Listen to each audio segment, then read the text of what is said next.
Ce sont deux grands d'Afrique qui s'affrontent ce soir au Caire. Deux équipes qui ont remporté, pas forcément de la plus belle des manières, leur première rencontre de poule. Là, il s'agit plutôt d'aller chercher la première place importante dans la perspective des huitièmes de finale.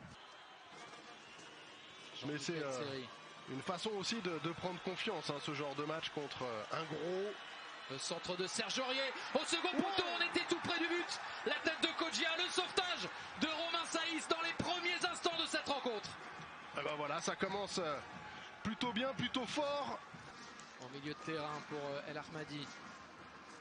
Bon appel de Dirar, servi parfaitement par Belhanda, le centre vers El Nesri.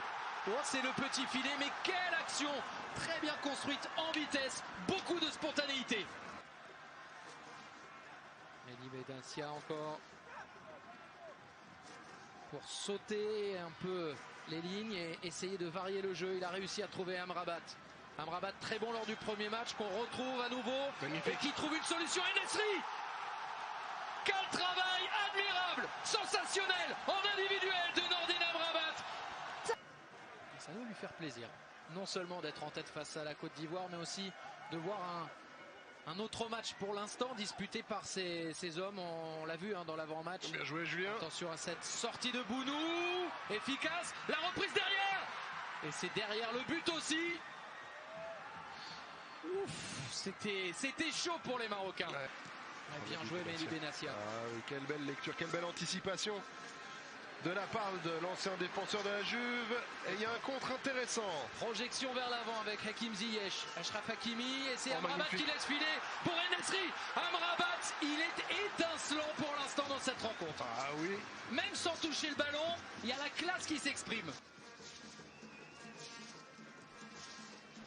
Ou dans l'axe. Oh, le danger. Serredier de loin. Il la touche.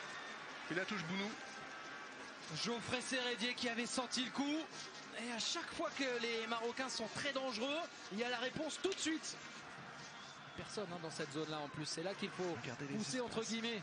Il y a trop d'espace, Julien. Il y a trop d'espace. Et il y a de l'espace et les Marocains essaient d'en profiter. À droite avec Nabil Dirar qui centre. On était tout proche du doublé magnifique pour El Nesri. Petit hors-jeu peut-être. Il était un peu trop impatient de se trouver devant cette cage. Là, la fin de frappe, elle était remarquable. Et ensuite, non, il n'y a pas hors-jeu. Non, il n'y a pas hors-jeu. Il est derrière le ballon au départ.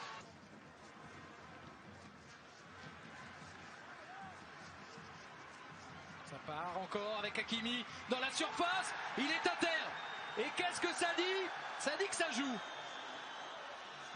Et ça dit qu'Ismaël Traoré, il est tranquille, mais le problème, entre guillemets, je crois, pour Hakimi, c'est que même s'il y a quelque chose, il tombe un peu trop tard d'une certaine manière à vouloir repartir. Ça peut être latéral ou ailier. Hakimi avec Belhanda dans la surface. Belhanda qui tente. Ça s'était ouvert. Bim, il a tenté. Kodjia a pesé, mais pas plus que ça. Mais il n'empêche qu'ils peuvent marquer. Et dans ce cas-là, ce serait plutôt une bonne opération pour eux, les Ivoiriens, avec cette occasion. Pour redonner à Achraf Hakimi, l'attaque pour les Marocains. Tête levée pour le latéral de Dortmund. Hakimi avec Boussoufa. Boussoufa de l'autre côté. Exceptionnel.